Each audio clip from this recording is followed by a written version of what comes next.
અંકલેશ્વરના ઉટિયાદરા ગામની શિલાલેખ સોસાયટીમાં દારૂકાંડમાં વધુ એકની ધરપકડ કરવામાં આવી છે. પોલીસે અગાઉ 6 આરોપીઓને ઝડપી પાડ્યા હતા. આ ગુનામાં સંડોવાયેલ કોસંબા તરસાલી ગામનો મહેશને ઝડપી પાડ્યો હતો.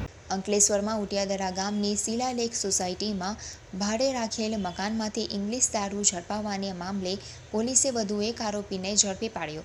ગત તારીખ 3 મેના રોજ કોસંબાના બુટલેગર જિગ્નેશ કૌશિક પટેલ દ્વારા અંકલેશ્વર તાલુકાના ઉટિયાદરા ગામની શિલાલેખ સોસાયટીમાં ભાડાના મકાનમાં વિદેશી દારૂનો જથ્થો સંતાડી રાખેલ છે તેવી બાતમી ભરૂચ એલસીબીને મળતા પોલીસે દરોડા પાડ્યા હતા.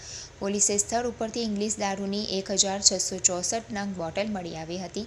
પોલીસે 3 લાખનો દારૂ અને ફોન તેમજ રોકડ મળી 4.6 લાખના મુદ્દેમાલ સાથે જિગ્નેશ પટેલને ઝડપી પાડ્યો હતો. જ્યારે ઇંગ્લિશ દારૂ મોકલનાર અને મંગાવનાર સહિત 10 ઇસમોને વોન્ટેડ જાહેર કર્યા હતા. તે દરમિયાન પોલીસે 10 પૈકી અગાઉ 6 આરોપીઓને ઝડપી પાડ્યા બાદ આ ગુનામાં સંડોવાયેલ કોસંબા તરસાડી ગામનો મહેશ ઉર્ફે કબૂતર ચંદુ વસામાને ઝડપી પાડી વધુ તપાસ હાથ ધરી છે.